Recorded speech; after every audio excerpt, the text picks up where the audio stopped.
Nous sommes en 1080 et l'abbaye installée sur les bords de la Meuse au début du IXe siècle a bien prospéré. Ses richesses attisent de nombreuses convoitises. En effet, en 1076, à la mort de l'abbé Albert, la comtesse de Bar-Sophie décide seule de confier la crosse abbatiale à Siegfried, moine à l'abbaye Saint-Héry de Verdun, et d'en faire le nouvel abbé. Les bénédictins crient alors au scandale. Cette nomination porte atteinte à la liberté du cloître et est contraire au droit canon. De plus, les bénédictins décident de se soustraire à l'autorité de l'évêque de Verdun-Thierry pour se soumettre à celle de l'évêque de Toul. Mais l'évêque Thierry n'en a cure. Il envoie ses émissaires à Saint-Miel afin de poser son sceau sur l'autel en signe de propriété. Place, bande damoiseaux, damoiselles, place à Thierry, Pas de voix de scum. le grand, évêque de Verdun. On a demandé un siège. Je ne peux pas rester séant debout. Messire et seigneur d'Aton-Châtel. Et bientôt, futur père abbé de cette belle abbaye. Oh là, Loumon, vous voilà bien prompt. Thierry n'a point été nommé père abbé de l'abbaye de Saint-Miel. La comtesse de Bar, Sophie, ici présente, en a décidé autrement. Quelle Ah est ben. cette diablesse? Messieurs, messieurs, ma bonne Anaïs, Saint-Miel est abbaye royale depuis presque 400 années. Ce serait oublié parmi ses privilèges le droit pour ces moines d'élire leur père abbé. Or, Thierry est le seul abbé légitime. Bien sûr, Loumon. Vous avez raison. Bien. Mais qui dit abbaye royale ne veut pas simplement dire que le père abbé est choisi parmi ses frères. Oui, Cela implique également une exonération d'impôts, de nombreux privilèges et surtout les revenus des villages et des 14 prieurés qui en dépendent. Ma foi, Loumon, Thierry ne s'intéresse qu'aux bénéfices de cette abbaye. menterie, c'est menterie. Vous avez une langue de vipère. Thierry est le seul abbé légitime. Non point. Dieu le veut. Laissons donc à nos bons moines le soin de choisir eux-mêmes et sans aucune pression leur père abbé. Thierry est le seul abbé légitime. Dieu en a décidé ainsi. Soit, vous avez raison, un jugement de Dieu. Hein? Pourquoi pas? Je te laisse le choix des armes, Loumon. Eh bien, qu'il en soit ainsi. Et donc, je choisis Enguerrand. Une bonne idée, c'est la bonne occasion. Mais de comme prouver sa messire de loyauté. Loumon se défile. Il est un peu taiseux, mais il est fort nerveux. Rabat le caquet à cette gueuse. Eh bien, Enguerrand, je te laisse le choix des armes. Prenons donc le scorpion. Le scorpion, ma foi, ce n'est pas mon arme de prédilection, mais je suis là pour l'honneur de la comtesse de Bar. Ogier. C'est quoi le scorpion? C'est ce qu'il y a derrière?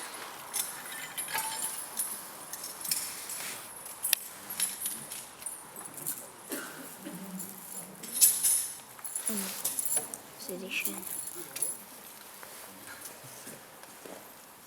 Allons, j'attends. Il suffit, drôlesse. Les hommes sont toujours aussi longs à se placer.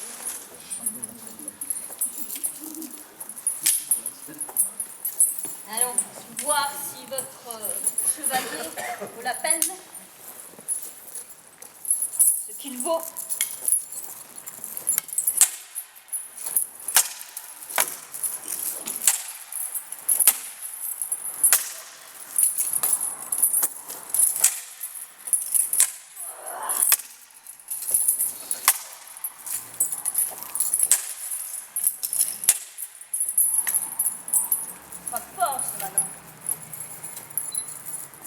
faudra plus.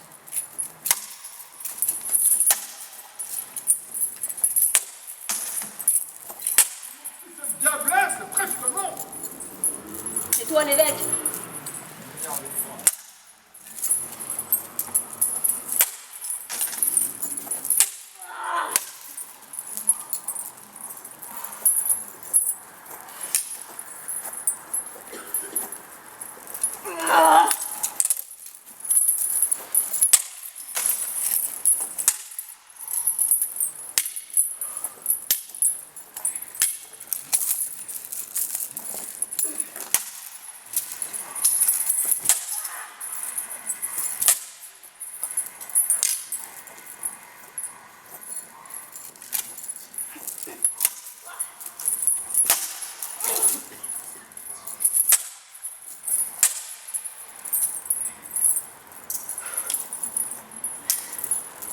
Il est coriace, j'espère que vous le payez bien, Moumon.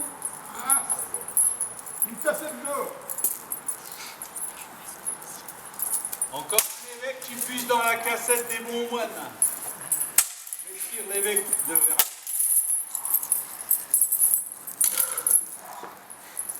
Il croit qu'il peut tout acheter avec son or. Il n'aura point cette abbaye, l'évêque. On verra.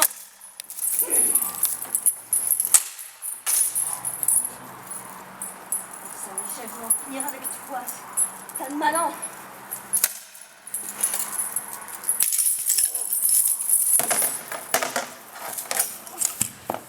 Oh là, maintenant, t'en prendre aux dames, assises ainsi au sol. Il pourrait y avoir plus forte affaire avec moi. Retourne auprès de ton maître. Ma douce Alaïs, reprenez vos armes. Ah, si Rogier. Il faisait longtemps que nous nous étions rencontrés. Il est vrai, vieux coquin. L'évêque même. Nous avons guerroyé fort longtemps ensemble, et il se trouve qu'aujourd'hui, avec toute l'amitié que nous avons l'un pour l'autre, nous nous trouvons dans un camp, bien entendu, différent. Mais voilà. Ouais, tu aimes toujours autant la compagnie des dames. Il est vrai, il est vrai. La compagnie des dames, et je suis là pour venger l'honneur de mamie, Alaïs, mais en aussi défendre les couleurs de notre duchesse. Donc je suis là, mais j'aime les dames, effectivement, mais ce que j'aime le plus, c'est faire chanter le bruit de ma lame. Aimerais-tu l'entendre, vieux compagnon? Qu'il en soit ainsi. Une fois de plus, nous nous battrons, ce ne sera pour une fois pas côte à côte, mais l'un contre l'autre. C'est l'évêque. J'espère que Dieu est bien dans votre camp. À genoux, je vous bénis. Et vous recevrez, Un peu d'arthrose. vous recevrez cette cassette d'or si vous êtes vainqueur. Ah, chouette. Tu vas pouvoir restaurer les murailles de ton châtel Ouais, et construire cette tour dont tu rêves tant. certes. À nous deux.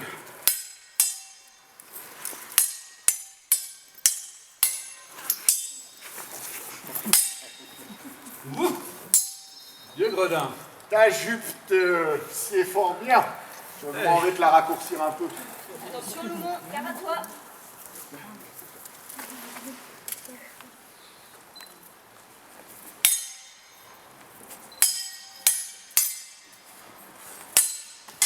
Ah! Allons donc. Pardieu, tu frappes fort, le Sirlouan. Roger, renvoie son chien chez lui. Alaïs, mamie. Ne confonds pas Loup et chien. un chien qui convoque une meute de loups dépareillés avec un loup, un vrai, Vous m'enragez. quels que soient les chiens qu'il mène. Le Sirlouan, je te savais prompt à vider ta chopine, mais tu manies encore bien ton allumelle. Si tu n'usais la tienne avec les dames, tu pourrais peut-être en faire autre chose.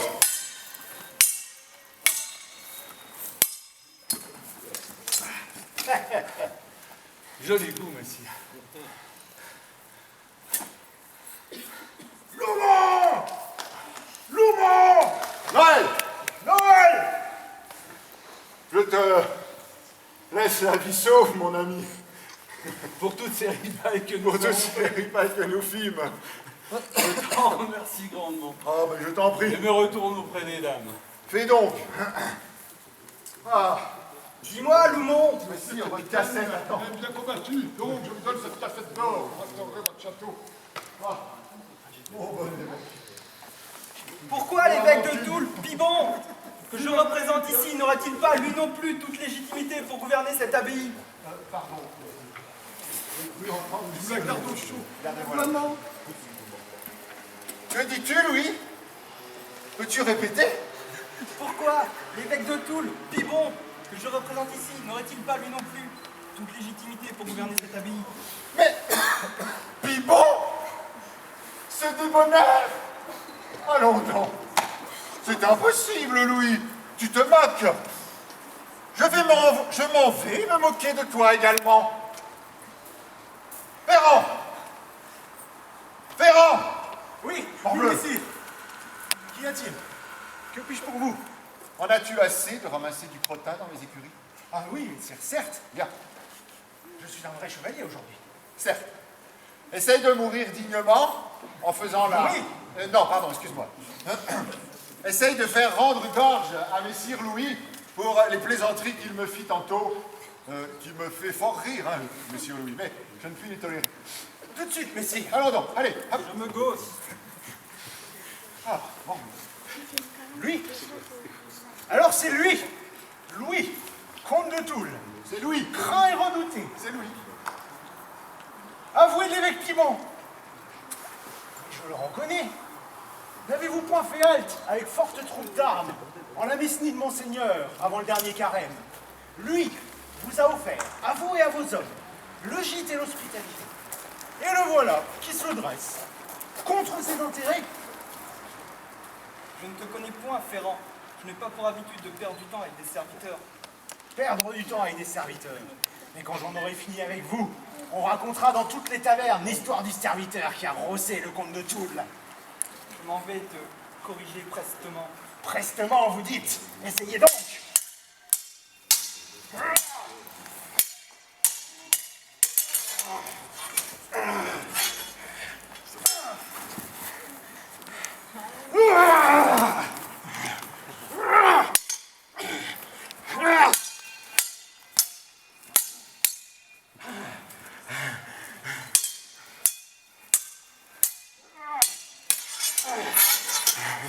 Il en faudra plus que ça pour auxir messire de Loumont. J'en ai bien plus en réserve. De la force. J'en ai aussi. Ah!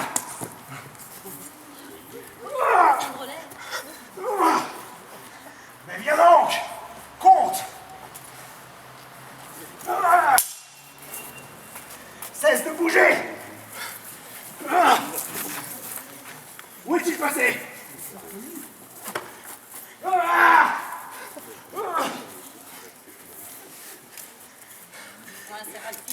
Il est comme le diable, il disparaît dans mon dos. Ah!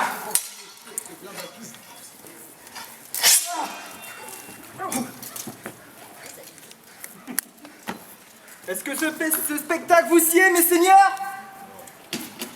S'il ne leur sied point, je m'en vais lui donner du mordant. Ah!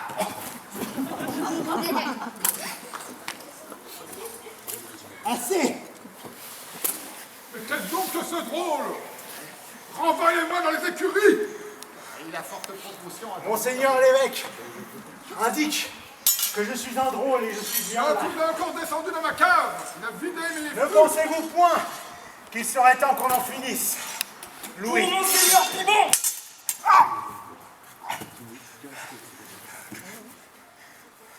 Bon, le débonnaire. Une lame! Qu'on me donne une lame! Je n'en ai pas fini avec toi! Auxile-le! Tu auras... Louis de Toul, regardez-le. Ce chevalier redouté. Regardez-le. Il ne sait même pas dans quel sens tenir une épée. Que comptes-tu faire, Louis, en prenant ton arme comme une lavandière? Tes intérêts, Loumont, sont fort mal défendus avec de tels soldats. Ferrand, au lieu de te prendre pour un chevalier, retourne t'encurer les écuries de ton seigneur. C'est bien là qu'est ta place. Ferrand, tu nous fais honte. Je m'en vais te montrer comment on se sert d'une lame noble et comment je chasse les opportunistes. Pardon, je Quoi? Opportuniste? Comment? Un jeune jouvenceau à peine sorti du berceau va me donner une leçon?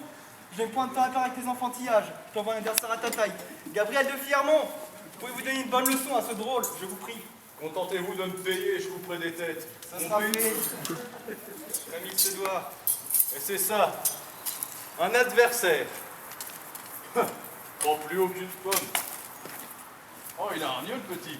Et donc, Loubon, vous envoyez votre progéniture vous battre contre moi. Quel courage! Et vous prétendez Vous être... parlez de courage. Vous qui ne vous battez que pour l'argent. C'est vrai. Mais qui ne se bat pas pour l'argent, dans le fond? Vous, noble, riche comme vous êtes. Je vais te montrer, jeune vermisseau. De quoi je peux mettre? Ah, ça reste plus rapide. Alors? Ben, je Mais il est blindé. Oui, mon ami. Non. Oui, mon ami. Soit, je couperai votre tête. La vôtre parle beaucoup trop.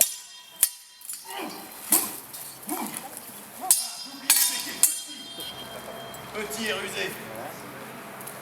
Mais bon, ça va pas embaucher de raccourcir. Vous avez quoi de carreau?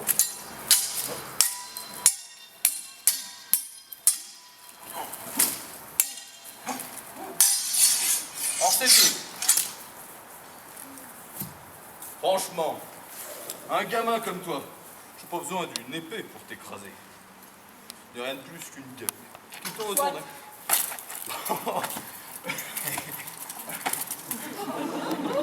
Excusez-moi. J'ai mal entendu. Ah, mais il m'a fait mal. Je vais te mettre une bonne correction. Celle que ton père aurait dû te mettre. Alors, on t'entend moins? Oh, j'ai pas de temps à perdre avec des petits moucherons comme ça. De Firmont, vous allez le payer cher. Oui, mais il m'a abîmé le nez quand même. Tiens, reprenez votre cure-dent. Il me semble que j'ai mérité une bonne paye, non? Je dois vous l'accorder. Oh, vous allez surtout la payer. L'évêque de Toul n'est qu'un pingre, un grippe-sou. On verra. Qu'est-ce que vous faites avec? Vous allez le payer. C'est incroyable, ça. On se balade tranquillement sur un champ de bataille. Et des arbalètes comme vous viennent nous... Nicolas! Occupe-toi de cette arbalète. Je n'ai que faire et j'ai soif. C'est ainsi. Vous allez le payer. Finis-en vite! Très vite. Je dois dépenser mon argent. En taverne, comme d'habitude. Oh, Je dois les trouver.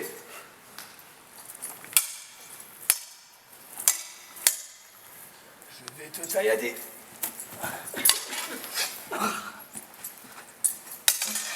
Vous frappez comme une pucelle. Normal. Le moucheron est à terre. Nicolas! Je vous ai dit de le tuer, pas de jouer avec!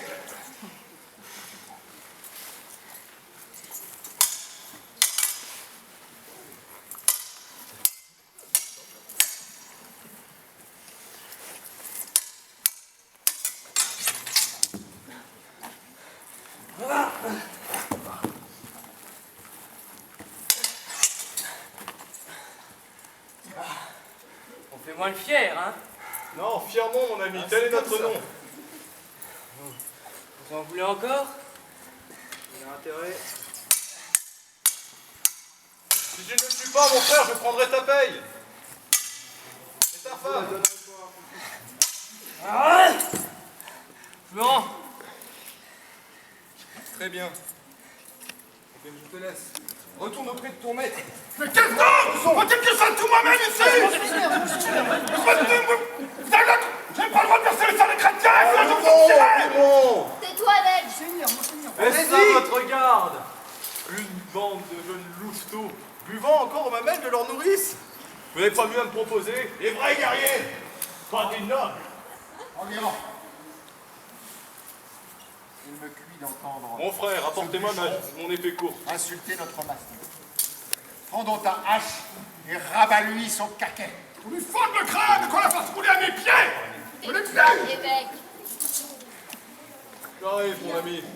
Ne soyez pas pressé d'aller vers la mort. Oh, alors après un louveteau, vous m'envoyez un bûcheron. Votre âge vous vieillit très mal. Mais bon, un bûcheron, un guerrier.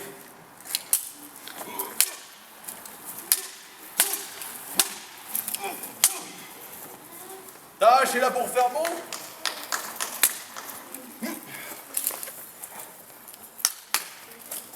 Je suis pas un arbre, je bouge, mon ami. Allez-y, fendez-moi en deux.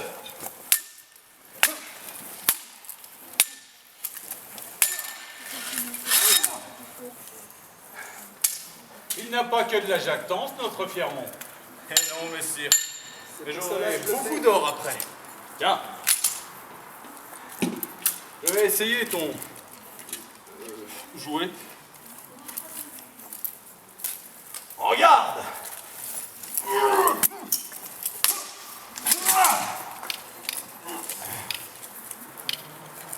Tu résistes, non, mon ami. Et combien de temps vas-tu tenir?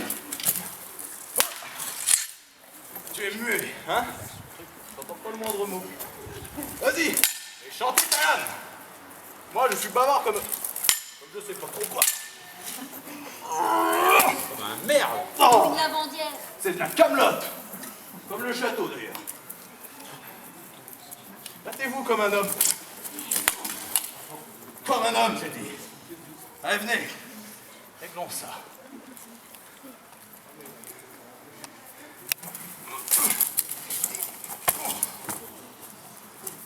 Encore?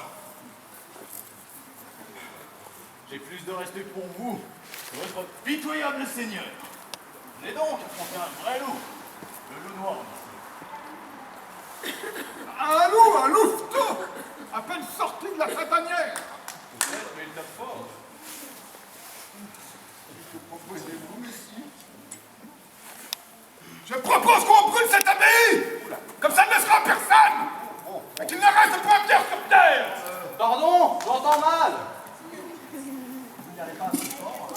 Certes non! Ce débonnaire d'évêque de Toul ne l'aura point! Ce simoniaque! Tais-toi, l'évêque. Tu es un fou, l'évêque. Enferme! Brûler cette abbaye toute neuve. Retourne donc à Verdun. Il y a un pot de jeu pour... il va cracher du feu.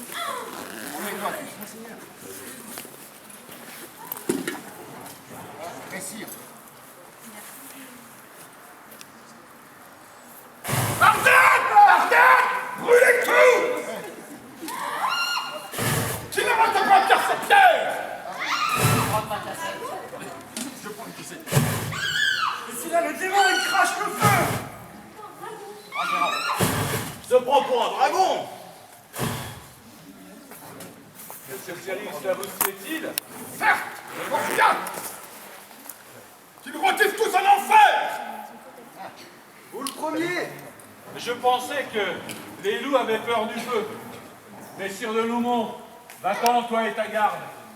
Et que l'on ne te revoie pas, emmène avec toi ceux qui te servent d'évêque, de façon à ce que notre comtesse puisse bénéficier des avantages de ces abbayes. Et n'y reviens plus, évêque, ou c'est toi que je brûle. Messire. Comment oses-tu lever la main sur l'église? L'église n'est pas ta main. L'église n'est pas à ta main ni à ta botte. Alors non, retirons-nous. Ils sont ces gueux. À votre âge, Ah, je me retire et je reviendrai! Regarde. Appelez-vous de stade, je reviendrai! la fin. Un bide un peu.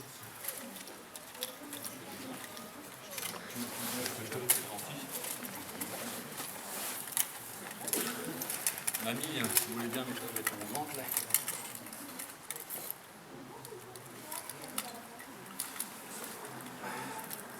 Puisque la comtesse Sophie n'a plus de l'adversaire à sa taille, il me reste juste à éliminer l'évêque de Toul, si bien représenté par Fiermont. Je t'attends, Fiermont. Et tu crois que quelques flamèches vont effrayer un idiot comme moi, têtu comme une nulle? Donne-moi du feu, je vais te montrer comment on l'utilise. Ouais. C'est avec ça que tu voulais m'effrayer? À nous, messieurs. Nous, on fait Vous ne perdez pas de temps de besogne. Vous perdez des morceaux. Hein. Vous êtes déjà tout feu, tout flamme, messire. C'est vrai. Waouh, ça glisse. Je touche pas beaucoup. Qu'est-ce qui se passe? Vous êtes trop lent. Hop là. Et vous voyez la différence? Ma flamme est encore vive. La vôtre, c'est ça. Ah là,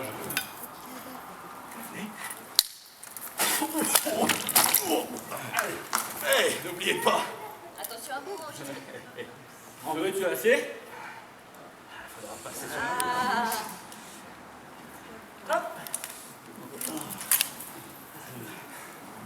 Ça suffira pour aujourd'hui? Notre âge a gagné sur ma force. Je le sais. Va dire à Pibon qu'ici il n'est pas le bienvenu. La ville brûlera peut-être, mais pas aujourd'hui.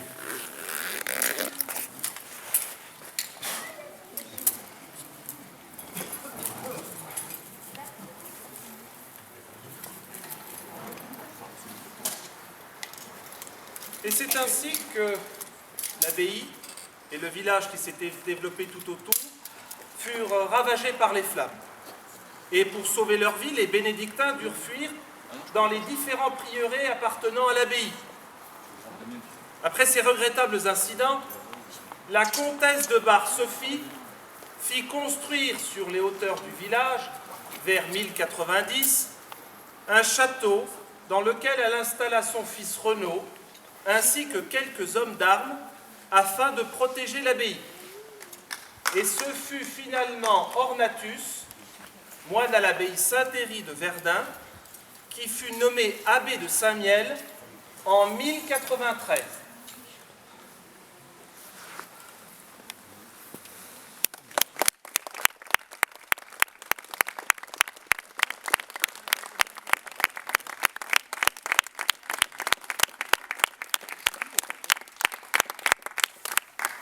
Mesdames, Messieurs, merci. Merci à vous d'avoir refusé de craindre les intempéries qu'on nous a largement annoncées.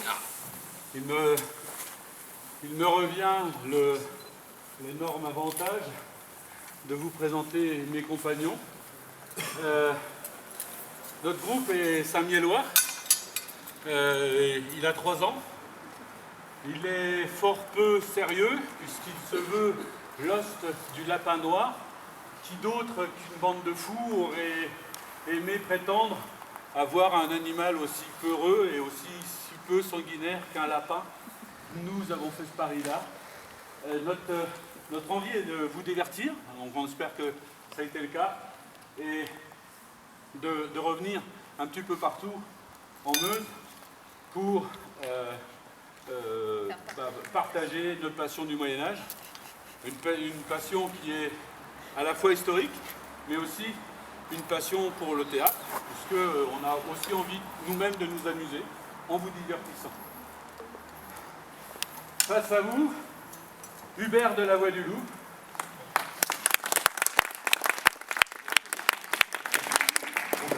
Cousin Hubert, dans le rôle de notre évêque, à la langue si bien pendue et à l'arrogance qui n'a d'égal que son talent, Messire Bruno.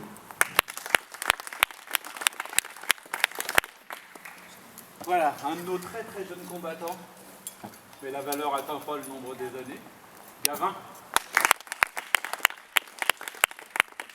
Son silence est éloquent, mais la façon dont il croise les armes et avec laquelle il affronte ses adversaires, on dit parfois beaucoup plus long, en guérant.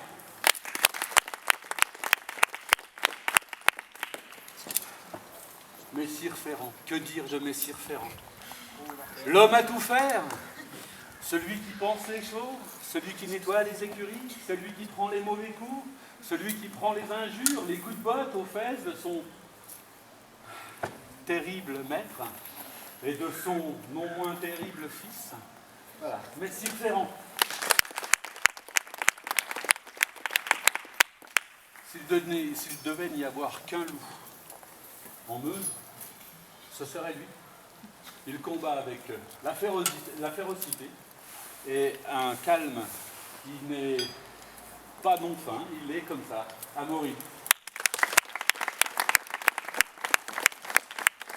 Notre moine qui est aussi notre trésorier, dans une association médiévale, un trésorier a pour nom le trésorier des guerres, celle que vous avez pu voir aujourd'hui, Messire Jérôme. Alors, j'ai présenté Amaury comme étant un féroce loup, je vais effectivement me faire, j'espère pas mordre le derrière. Messire de Fiermont a la langue fort pendue pendant ses combats. Gabriel. Son frère, tout aussi taiseux, mais voilà, en plein apprentissage aussi des armes, donc Nicolas Fiermont.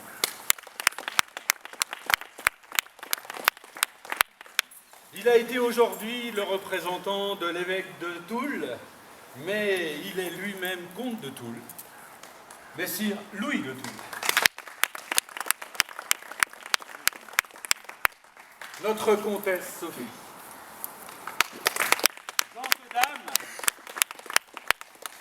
Et combien amis, Elisande de Carnosia. La dernière arrivée dans notre groupe, elle est encore toute rougissante, c'est merveilleux. Damoiselle Isabeau. Elle a aujourd'hui une lame à la main. J'espère que d'ici quelque temps vous la verrez avec cette même lame à la main. Je pense qu'elle fera mordre la poussière à plus d'un de nos guerriers pour notre plus grand plaisir et le vôtre, je l'espère. Mais pas le mien. Ça ne m'aurait pas étonné, Ferrand.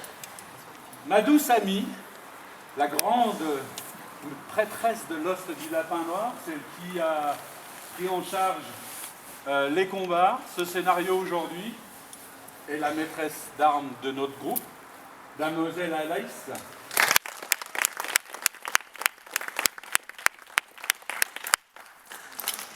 Mon vieux compère. Ma vieille commère. Messire Philippe de Loumont.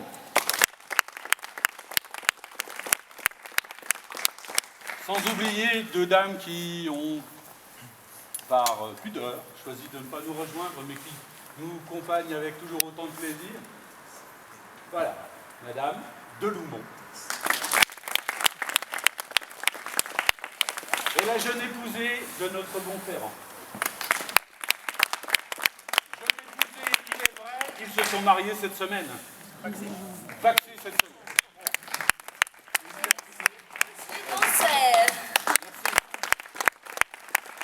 Et comme une animation ne se termine jamais sans vous, nous avons donc décidé de vous rendre un salut, notre cri d'armes.